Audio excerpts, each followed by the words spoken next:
Thank you, Grace. Iya, saya mengapresiasi sahabat setia yang hadir pada pagi hari ini dan yang baru pertama kali hadir. Sekarang kita dalam satu ruang dan waktu yang terbatas dengan dinamika hidup yang syarat dengan kesibukan dan problematika hidup. Sementara kita tanggalkan agar dapat fokus untuk memahami kebenarannya yang akan disampaikan oleh brother kita, yaitu Wilson pribadi. Beliau berprofesi sebagai pengusaha, pekerjaannya menjangkau jiwa-jiwa dengan tanpa syarat.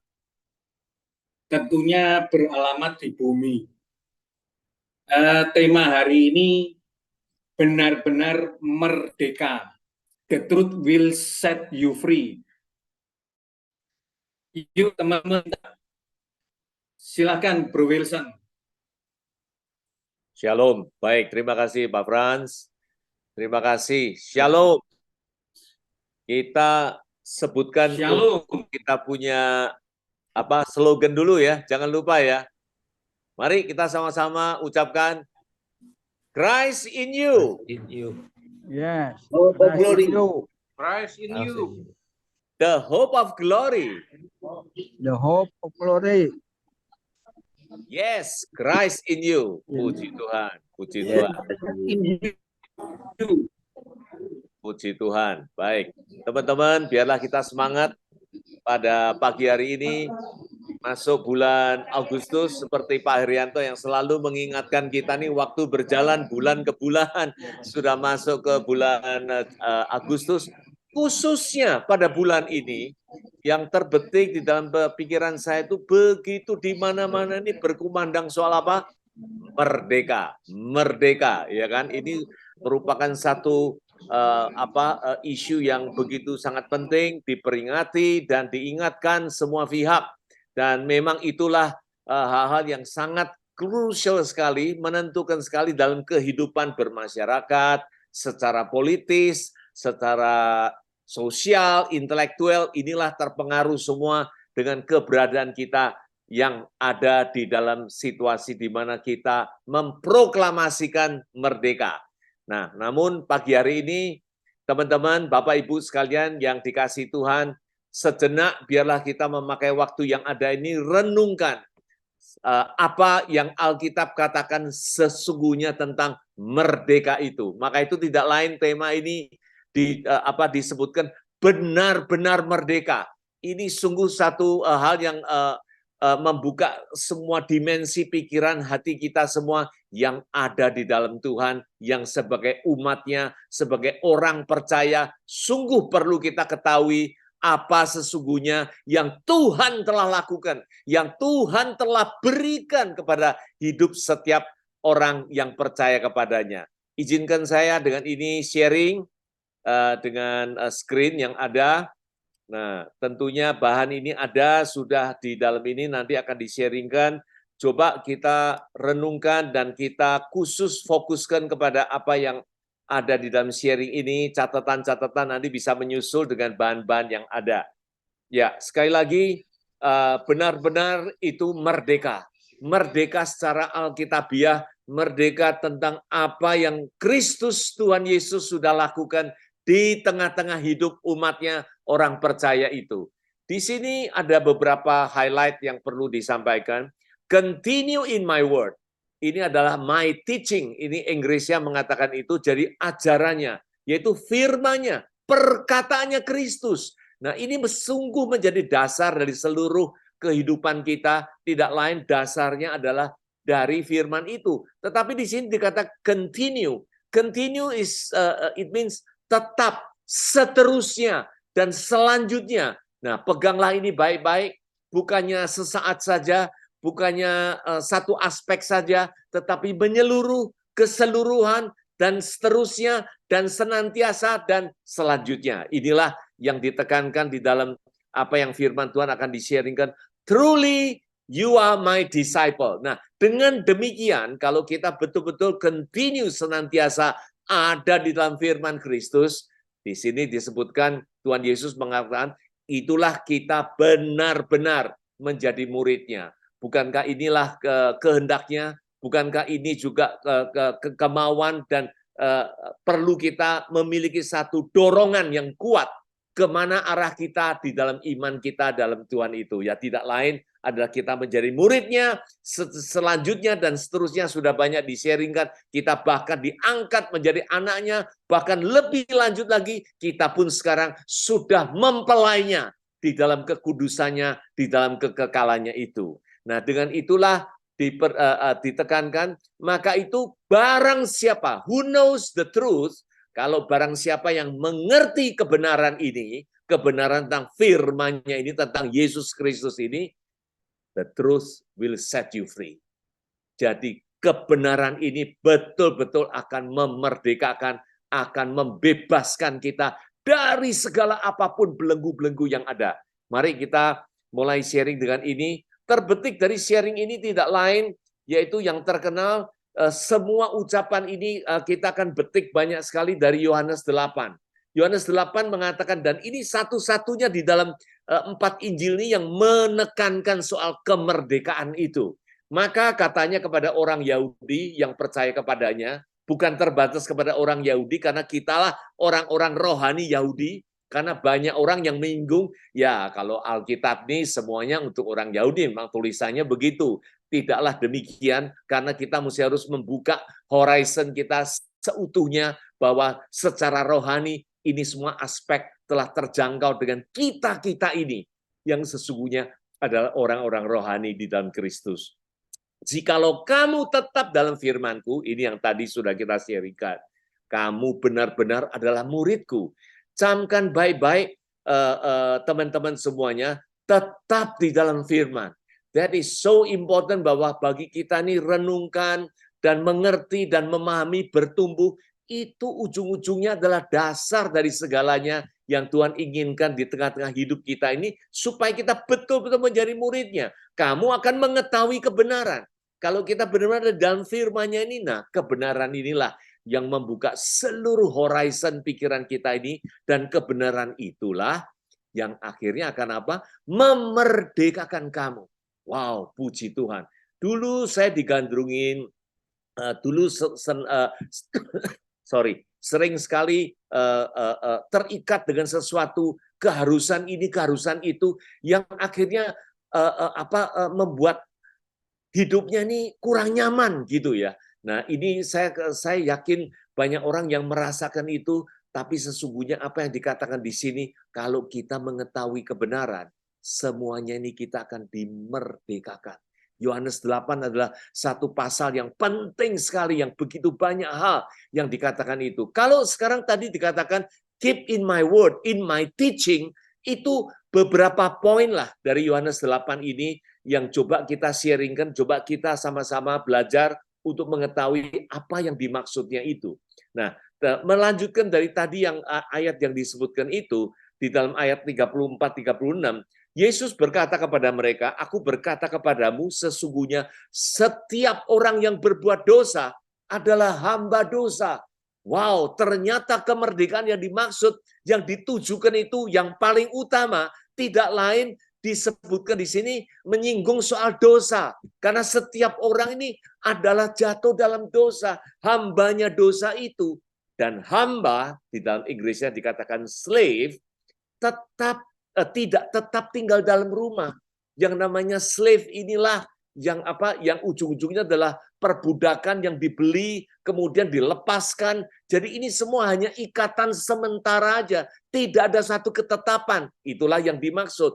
Tetapi anak, being a son, yaitu setelah kita diangkat menjadi anaknya ini, tetap tinggal dalam rumah. Wow, inilah hak yang luar biasa yang sudah kita peroleh, being a son, sebagai anak yang sudah diangkat, kita bakal akan tetap ada di dalam Dia. Ini sudah ikatan yang bukan sekedar hanya ikatan surat menyurat saja, tetapi ikatan dalam darah daging, di dalam roh yang terdalamnya inilah yang dikatakan ini, biarlah kita menjadi anaknya ini tetap tinggal di rumah. Nah, inilah membedakannya bagaimana tentang seorang hamba dengan seorang anak ini. Jadi apabila anak, di sini anak tentunya yang dimaksud adalah Kristus itu memerdekakan kamu, kamu pun benar-benar merdeka. Puji Tuhan. Hanya dialah, di dalam kata yang lain, yang bisa memerdekakan. Tidak ada yang lain.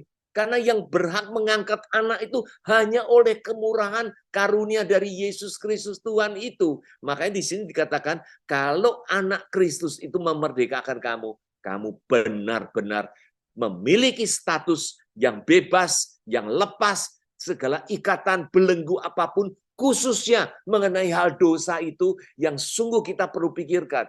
Makanya kalau kita sebagai orang-orang percaya yang sudah memiliki status demi status yang begitu luar biasa itu, masih memikirkan kita ini orang berdosa, kita diikat dosa.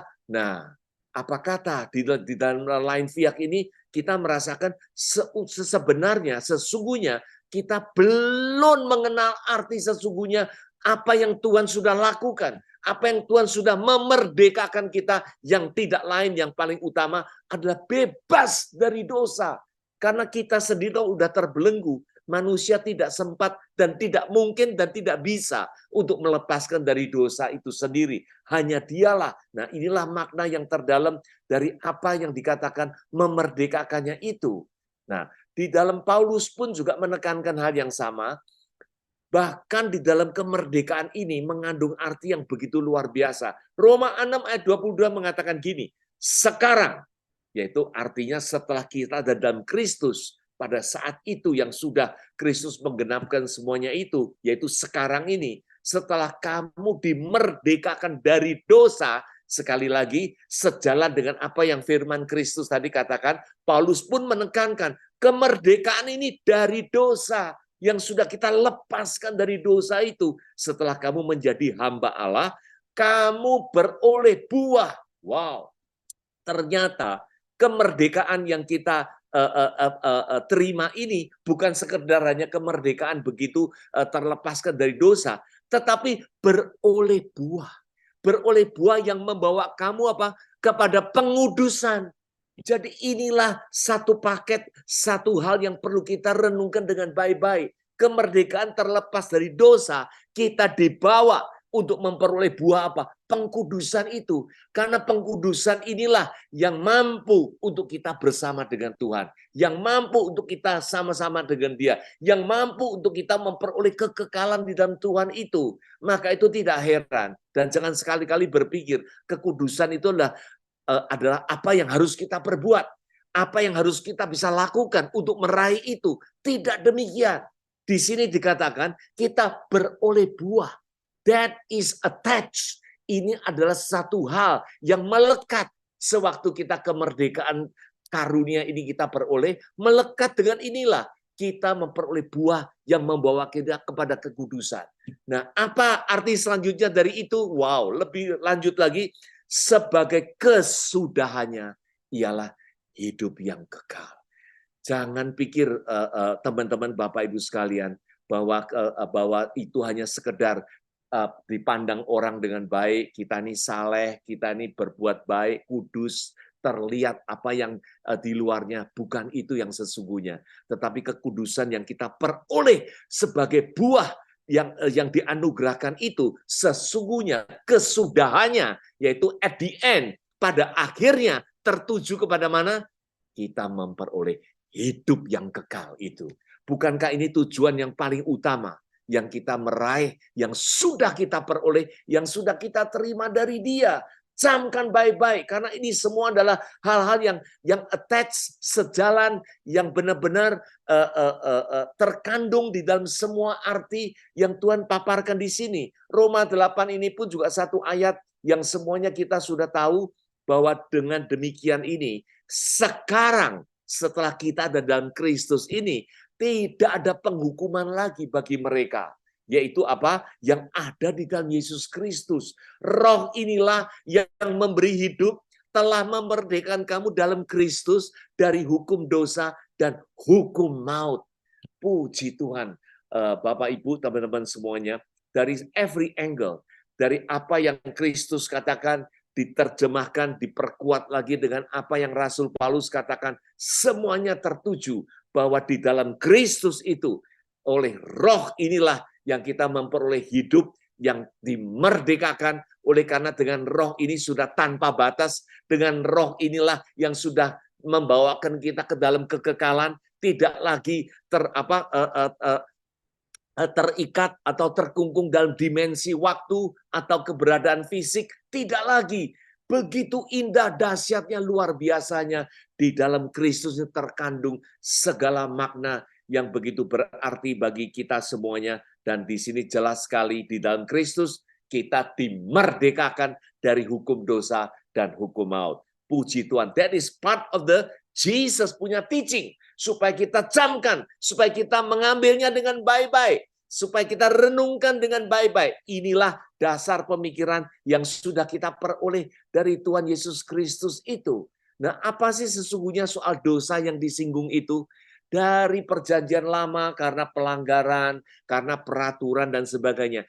Intinya, sewaktu kita masuk dalam perjanjian baru ini, yang terfokus semua tertuju kepada Kristus, tidak lain dosa ini, tidak lain karena tidak percaya kepada Kristus. Yohanes 16 ayat 9 mengatakan, yaitu dosa dunia ini dikerudungin dengan dosa. Karena apa? Mereka tetap tidak percaya kepadaku. Nah, inilah hal yang penting sekali supaya kita mengartikan sewaktu kita percaya kepada Dia, sungguh dosa ini terlepas dari seluruh ikatan di dalam tengah-tengah hidup kita. Camkan dengan semuanya ini tidak lain begitu penting, bukan lagi soal bagaimana kita mesti melakukan ini, mesti melakukan itu supaya kita tidak berdosa, bukan. Intinya hanya satu. Sewaktu kita benar-benar percaya kepada Kristus, itu dosa sudah dimerdekakan. Intinya semuanya itu adalah percaya dan ada di dalam Kristus. Nah, inilah apa yang Yohanes simpulkan dari semuanya itu, akhirnya inilah merujuk kepada hal-hal yang mengenai pemahaman soal dosa itu. The divine line, yaitu garis jelasnya itu adalah di luar atau di dalam Kristus. Itulah sungguhnya pengertian semuanya ini yang perlu kita miliki. What is next about the Jesus punya teaching yang kita boleh ambil di dalam Yohanes ini? Nah, Yohanes 8 di dalam satu ayat ini sungguh perlu kita ketahui dengan baik, dan identitas Kristus dinyatakan sesungguhnya dengan jelas supaya kita tahu kita tidak terikat dengan doktrin ataupun pemahaman yang sejauh ini kita kenal, tapi biarlah kita buka apa sih sisipan firman Kristus yang Kristus nyatakan tentang siapa dirinya Dia ini. Nah, di sini dikatakan Yesus Kristus berkata kepada mereka, kamu berasal dari bawah, aku ini dari atas. Kamu dari dunia ini, aku bukan dari dunia ini. Nah, inilah hal yang perlu kita renungkan baik-baik. Kalau misalkan sekarang ada saya perlu katakan ini teori quote unquote, yaitu one world government yang nanti akan dibikin di dunia ini, semuanya ini merujuk kepada satu raja yaitu Kristus yang duduk di istana dan memerintah seluruh bumi dunia ini. Well, we really have to rethink about it. Untuk memikirkan kembali, beranjak dari pasal ini saja dikatakan, aku ini dari atas, bukan dari dunia ini. Kalau kita berpikir atas dasar dunia ini, that is no longer in Christ. Ini bukan hal-hal yang ditujukan, yang dimaksudkan oleh Kristus itu sendiri, karena Kristus sudah from the very beginning sudah mengatakan, aku ini dari atas, bukan dari dunia ini. Bahkan di dalam Yohanes 18 mengatakan, jadi pemerintahanku ini bukan pemerintahan dari dunia ini. So that is very clear statement yang perlu kita mengerti about the Jesus punya teaching, bahwa Dia ini dimensinya sudah dimensi yang lain, bukan dimensi fisik yang ada di bumi, yang ada di dunia ini. Dialah yang akan membawakan kita ke dalam kekekalannya, yaitu in the spiritual realm. He is the one reign all over universe, over every one of us. Maka itu ayat 24 sangat penting sekali, dikatakan gini, karena itu aku berkata kepadamu bahwa kamu akan mati dalam dosamu. Wow, ini peringatan kepada orang-orang Yahudi pada saat itu, sebab jikalau kamu tidak percaya bahwa akulah Dia, perhatikan baik-baik Bapak Ibu, teman-teman sekalian, di dalam sisipan firman Kristus ini, dia from time to time menyatakan siapa dirinya sesungguhnya itu. Kamu akan mati apa? Kamu akan mati dalam dosamu. Apa yang dimaksud dengan akulah dia ini? Di dalam ayat 27 mengatakan, mereka tidak mengerti bahwa ia berbicara kepada mereka tentang siapa? Tentang Bapa. Dia inilah Bapa. Dia inilah sang Bapa itu. Maka itu dikatakan, akulah dia, sesuai dengan apa yang kita tahu dari ayat dari perjanjian lama yang dalam Yesaya 9 ayat 6 mengatakan seorang putra telah diberikan, yaitu dialah Bapa yang kekal, ya kan? Tuhan yang Allah yang perkasa, Raja damai. Itu semua adalah alur semua hal-hal yang perlu kita lihat dan bisa kita merenungkan dengan baik. Disinilah reconfirmation dari Yesus Kristus Tuhan itu sendiri yang mengatakan, akulah dia ini. Dikatakan supaya kita ini redefine our understanding, supaya kita jangan terjebak ke dalam hal-hal yang perlu kita bertumbuh. Kita tidak sekedar hanya mengenal Yesus Kristus itu adalah Tuhan, tetapi siapa sesungguhnya, detailnya, lebih lanjutnya, itulah hal-hal yang perlu kita renungkan. Itulah di mana yang kita katakan pertumbuhan di dalam rohani kita dari waktu ke waktu, yang Tuhan katakan biarlah kita senantiasa mengenal Dia lebih dan lebih seperti Paulus yang menjadi hasrat keinginannya dia, karena mengenal Kristus itu adalah hal-hal yang paling utama. Yang lainnya dianggap sampah, yang lainnya just stay behind, udah tidak dihitungkan lagi, diperhitungkan lagi, hanya fokus kepada ke Yesus Kristus Tuhan. Itulah yang perlu menjadi pengenalannya itu. Nah, inilah apa yang dinyatakan. Biarlah kita pegang, that is part of the Jesus punya teaching. Who am I? Siapa? Aku adalah aku, yang terbetik di dalam perjanjian lama, yang pun juga kita renungkan baik, yang sudah sering kita sharingkan. Aku tidak lain adalah terang, aku tidak lain adalah garam, aku tidak lain adalah pintu, akulah jalan kehidupan dan kebenaran. Akulah apa? Anggur yang baru. Nah, ini semuanya ini aku dan aku termanifestasi di dalam diri Yesus Kristus yang terurai, yang tersebutkan di dalam perjanjian lamanya itu semuanya ini. Sesuai dengan apa yang tertera di dalam ayat ini. That is part of the Jesus punya teaching. Nah, yang kelima, Tuhan Yesus pun menekankan di dalam Yohanes 8, yang boleh kita betik begitu banyak hal-hal yang menyangkut intinya dari kemerdekaan ini. Dia mengatakan, barang siapa menuruti firman-Ku, ia tidak akan mengalami maut sampai selama-lamanya.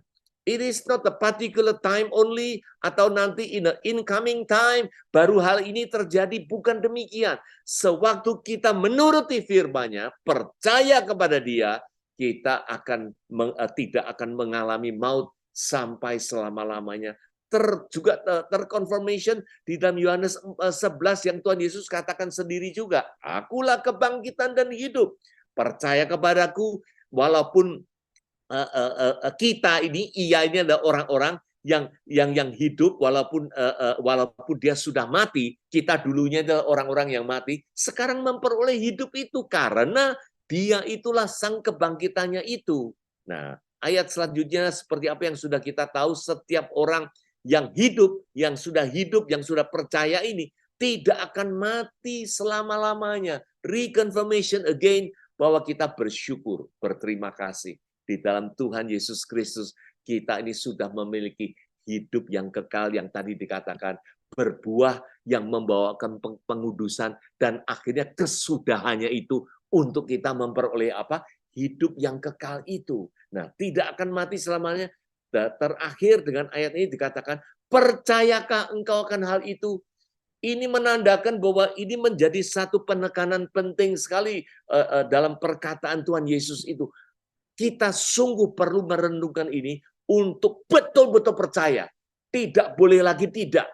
Bukan ada pilihan yang lain. Karena ini penekanan menjadi pertanyaan, Apakah kita percaya seperti apa yang Tuhan Yesus firmankan kepada kita semuanya ini? Wow. Di dalam Yohanes 8 pun Tuhan Yesus mengatakan, Abraham itu bersukacita bahwa ia melihat hariku, hari Kristus, hari Tuhan Yesus bangkit dari kematiannya. Dialah yang memberi hidup itu. Kitab Kejadian 22 ayat 13 sampai 16 inilah yang berkaitan dengan hariku, harinya Tuhan Yesus itu. Kita tahu semua dalam Kejadian 22 yaitu sewaktu Abraham diperintahkan oleh Tuhan, dikatakan di situ untuk membuktikan bahwa dia ini betul-betul mengasihi Kristus. Berikanlah anakmu yang tunggal Ishak itu untuk persembahkan. Wow, dengan semua segenap hati, ceritanya kita udah tahu semua. Akhirnya besoknya mempersiapkan semuanya, kayu bakaran semuanya untuk membawa anaknya Ishak itu naik ke Gunung Moria.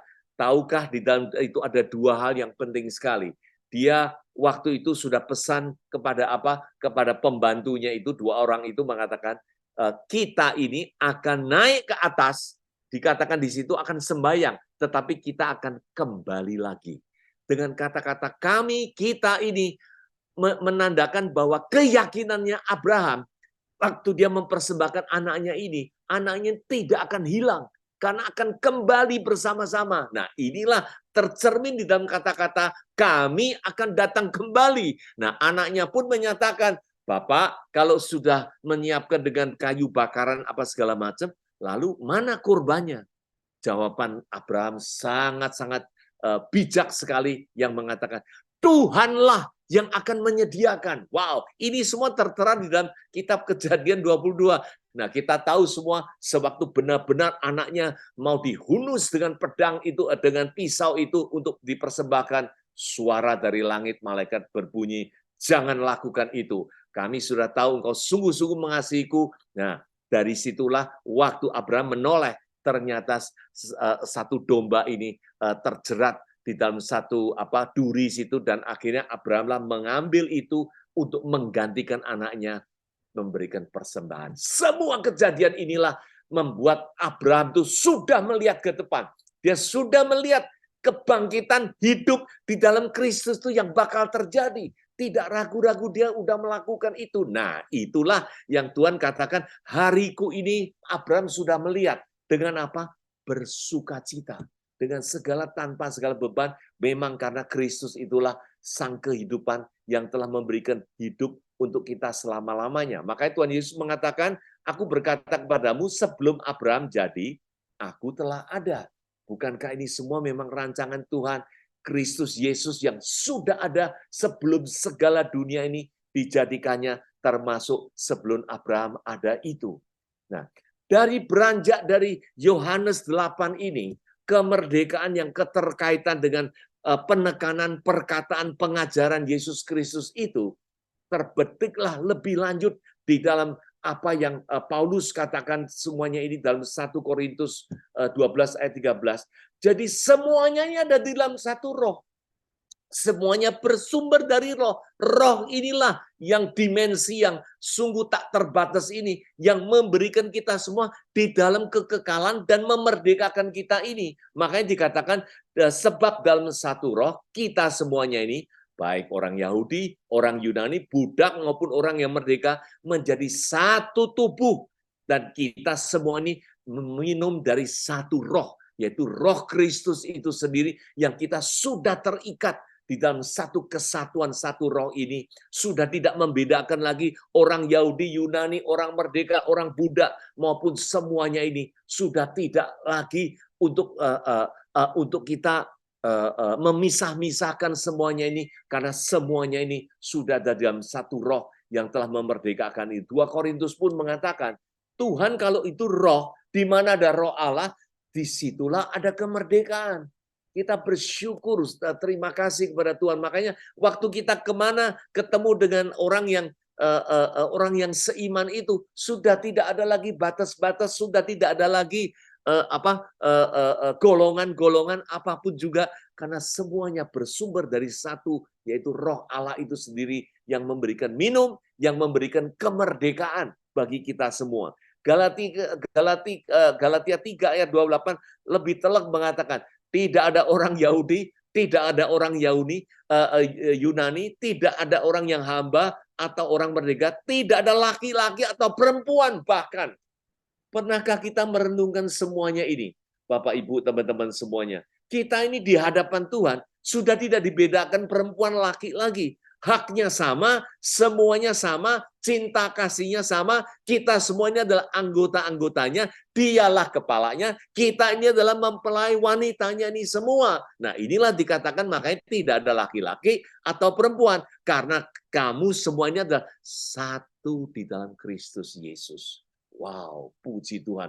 Biarlah dimensi pemahaman kita ini menerobos dari apa yang sejauh ini menjadi batasan-batasan kita, supaya kita mengenal sesungguhnya dalam kekekalan dalam roh ini sudah tidak ada perbedaan apapun lagi. Maka itu jangan selalu cenderung menyanjung satu lebih daripada yang lain, bahkan mengkultuskan misalkan bangsa Yahudi. Di mata Tuhan sekarang ini semuanya sudah sama.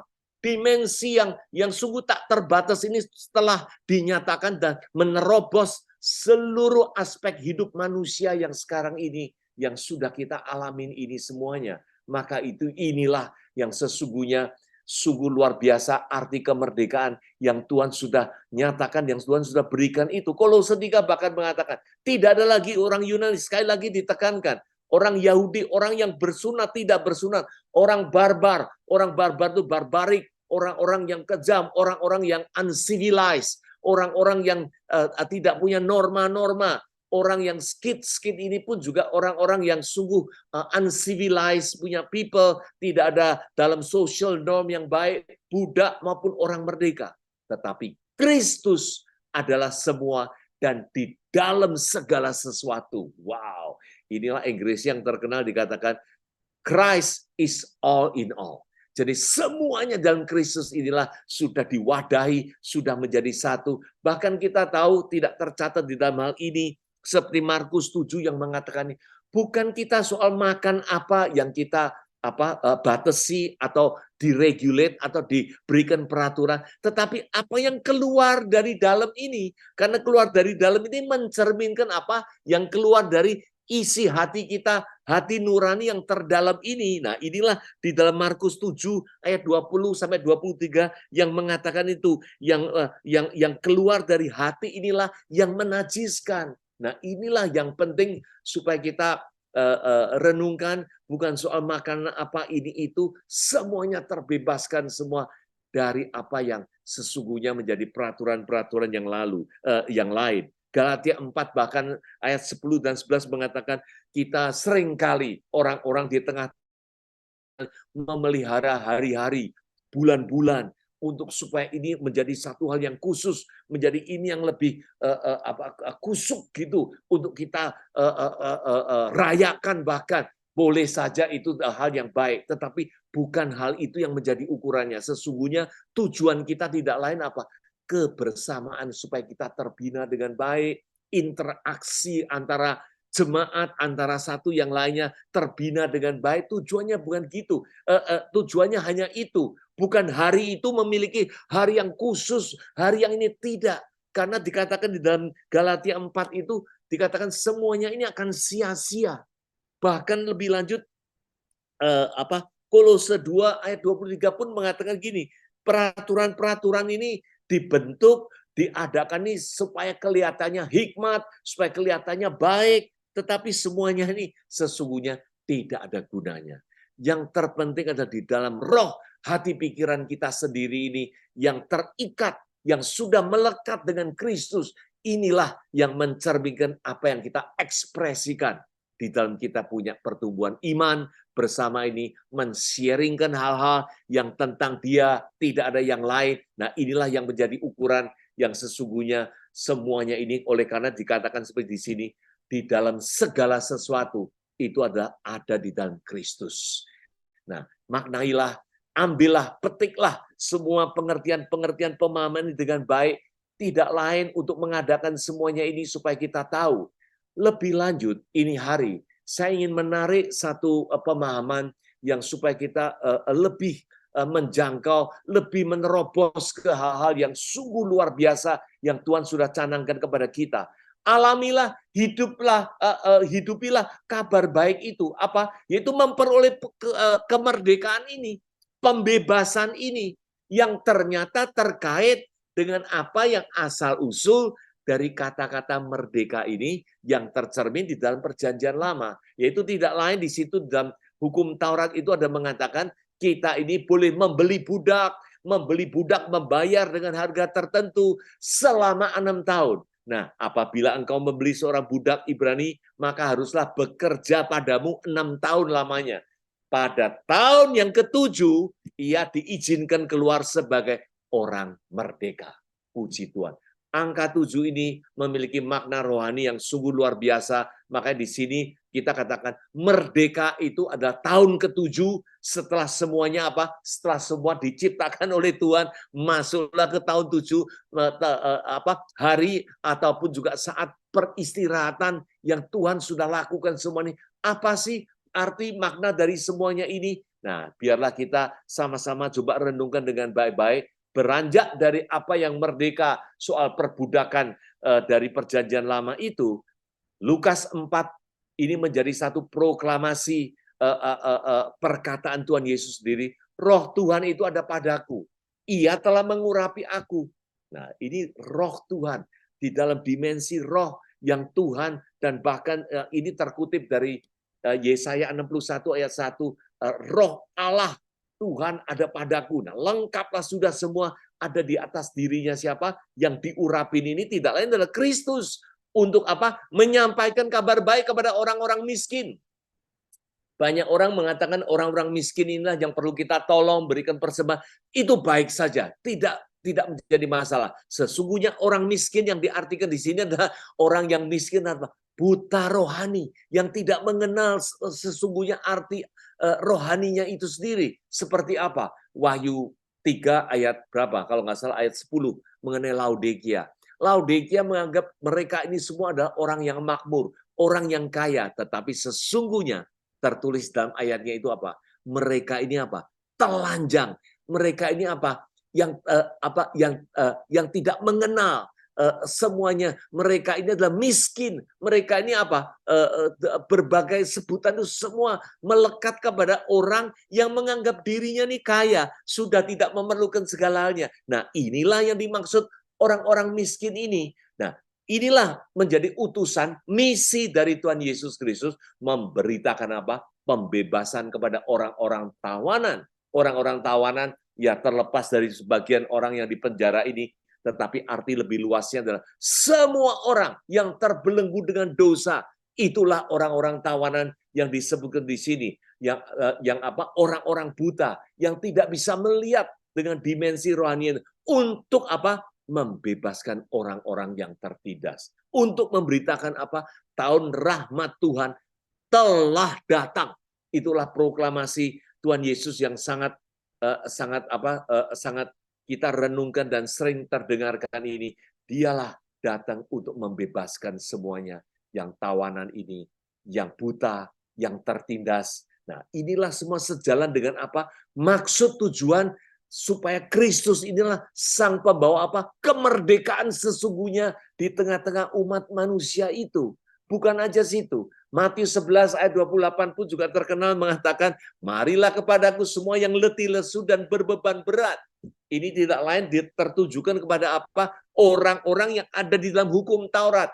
Orang-orang yang terbelenggu dengan berbagai peraturan, dengan berbagai segala hal-hal yang terwujud dengan semua yang kelihatan, yang perlu dilakukan, ritual demi ritual yang perlu mereka lakukan itu. Sesungguhnya itulah yang membuat apa? Letih lesu, dan bahkan akhirnya apa? Tidak berguna, dan tidak ada satu orang pun yang bisa lolos dari peraturan itu. Bro Dudi di tengah-tengah kita memaparkan semuanya ini ada 613 peraturan yang perlu diikutin semuanya itu. Betapa satu hal saja miss, then you miss the whole thing. So semuanya ini pun juga akhirnya batal. Betapa tidak mungkinnya untuk semuanya dilakukan. Maka inilah orang-orang yang apa? Yang berbeban berat. Nah, akulah akan apa? Memberikan kelegaan. Di dalam Inggrisnya lebih jelas lagi, yaitu I will give you apa? Rest in Christ kepada orang-orang yang percaya kepada Kristus. Nah, biarlah pemahaman kemerdekaan yang sudah kita sharingkan ini menuju sekarang, yaitu tidak lain perhentian, yaitu anugerahnya, rest in Christ ini yang perlu kita pahami dengan lebih jelas, dan sungguh ini hal yang penting sekali untuk kita ketahui. Nah, apa yang terjadi di dalam Ibrani 4 ayat 9? Jadi masih tersedia satu hari perhentian. Nah, inilah mengenai pemahaman.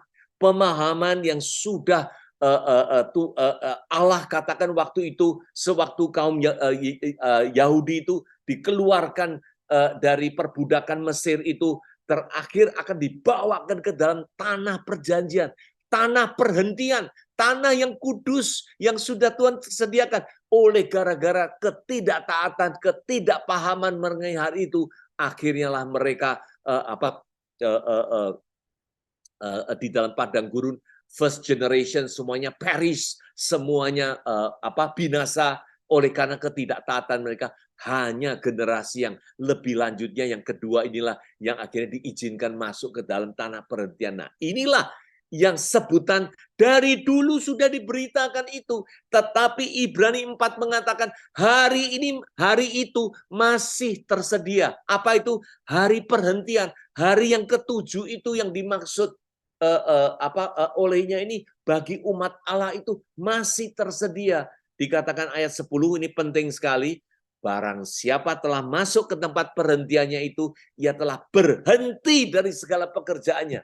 Tidak ada lagi pekerjaan yang kita boleh banggakan atau menjadi syarat atau menjadi keharusan harus kita lakukan. Tidak. Oleh karena semuanya inilah dimensi kasih karunia yang sudah Tuhan sediakan semuanya ini. Sama seperti apa? Allah berhenti dari seluruh pekerjaannya. Hari ketujuh bukankah hari perhentian itu setelah 6 hari lamanya penciptaan segala langit alam semesta dengan segala isinya. Nah, inilah yang dimaksud dengan semuanya, supaya kita pun masuk ke dalam perhentiannya itu. Kita diajak, kita dihimbau, kita diminta supaya kita mengerti hal ini untuk kita masuk ke dalam perhentiannya Dia. Karena apa? Di sini dikatakan ayat 6 sebelumnya. Jadi sudah jelas bahwa ada sejumlah orang akan masuk ke tempat perhentian itu. Barang siapa yang percaya, yang benar-benar merenungkan dan memahaminya ini, mereka inilah yang akan masuk ke dalam perhentiannya itu. Sedangkan mereka yang kepadanya lebih dahulu diberitakan kabar kesukaan itu, yaitu kepada generasi pertama orang-orang Yahudi itu, tidak masuk karena ketidaktaatan mereka. Nah, dengan adanya situasi kondisi yang demikian inilah, ayat selanjutnya di sini dikatakan, ayat yang ke-7, sebab itu ia menetapkan pula satu hari, yaitu hari ini.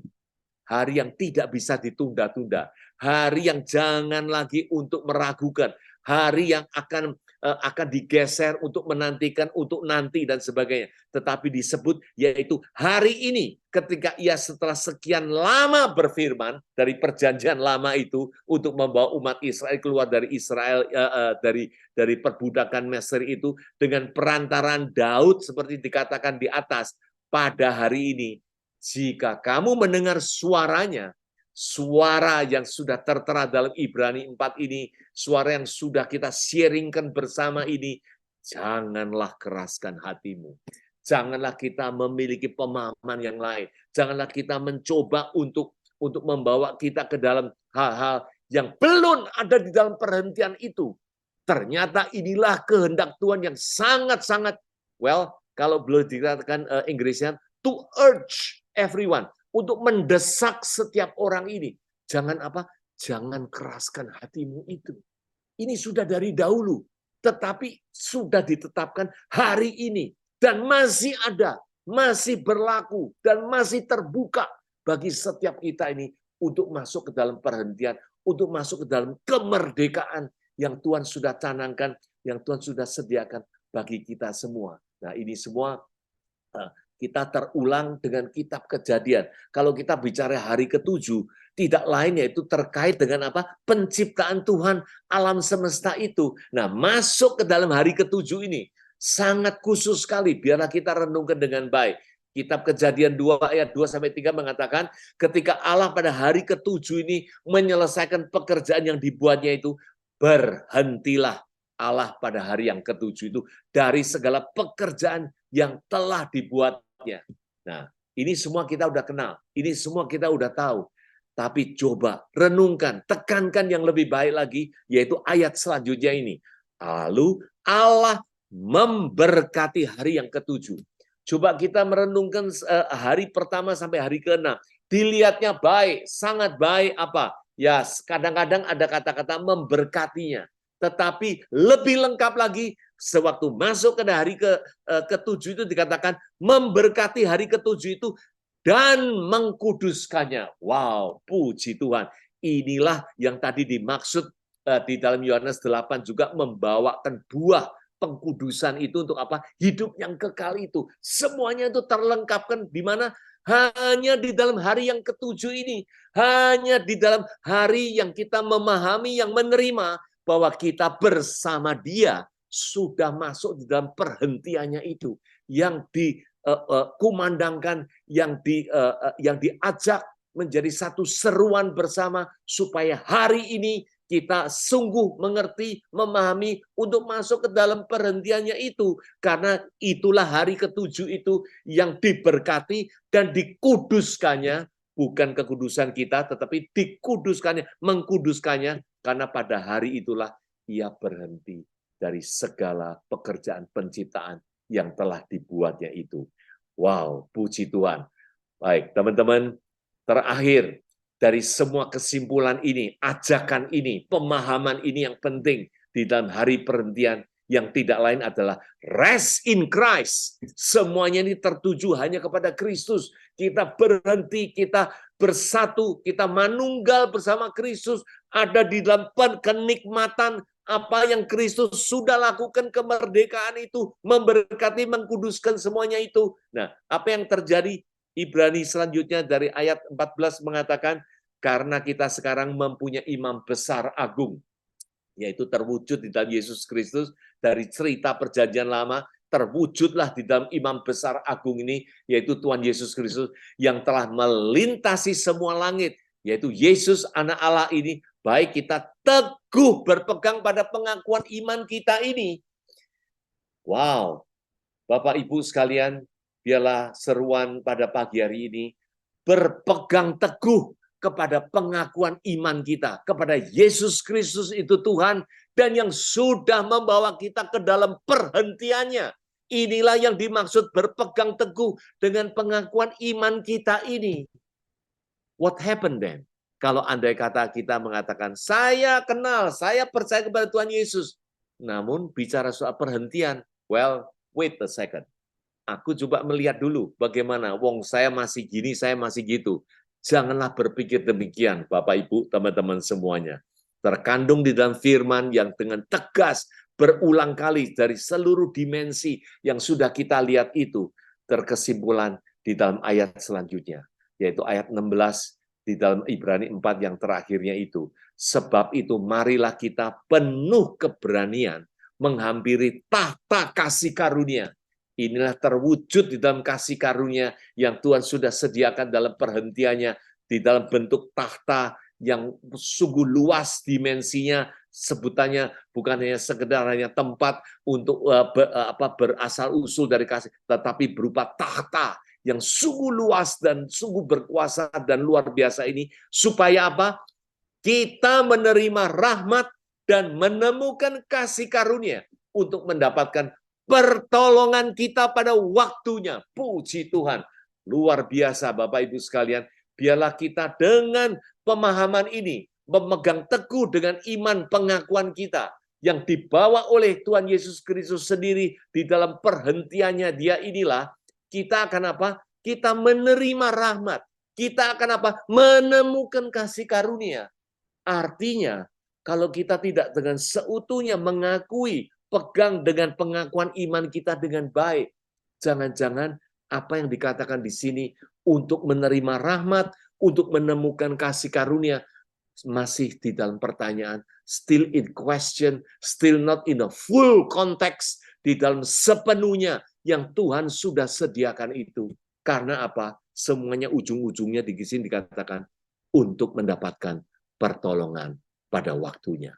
Kita mungkin merasa terdesak, kita mungkin merasa tertekan di tengah-tengah segala hidup yang berkecambuk di dalam medsos yang begitu maju dengan IT dan semuanya. Tetapi biarlah kita rest in Christ. Biarlah pengakuan ini menjadi pegangan iman kita yang kuat. Disitulah entah bagaimana, kita tidak tahu, kita hanya percaya kepada Sang Tuhan Yesus Kristus itu yang sesungguhnya memimpin di tengah-tengah hidup kita ini apa? Untuk menerima rahmat-Nya, untuk menemukan kasih karunia di tengah-tengah hidup kita semua ini yang tidak bisa kita uraikan, yang mungkin beyond our understanding, di luar dengan apa kemampuan yang kita pikirkan, tetapi pertolongannya is yes and amen. Puji Tuhan. Terima kasih Bapak, Ibu, teman-teman semuanya. Inilah sharing pada pagi hari ini. Biarlah kita renungkan dengan baik-baik sesungguhnya kemerdekaan di dalam dimensi yang sedalam dan seluas-luasnya telah diberikan, telah berbuah, telah ada di tengah-tengah hidup kita. Thank you, thank you. Christ in you and the hope of glory. Tuhan memberkati kita semua. Amin.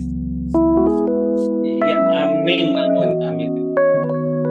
Wow, udah dipaparkan dengan begitu jelas teman-teman. Ya, Bro and Sis, Bro Wilson sudah berhenti berbicara dan saya tidak memberikan summary karena kita di sini berbagai denominasi dan masing-masing memiliki pemahaman yang berbeda. Biarlah Roh Kudus terus-menerus berbicara pribadi, lepas pribadi pada kita masing-masing.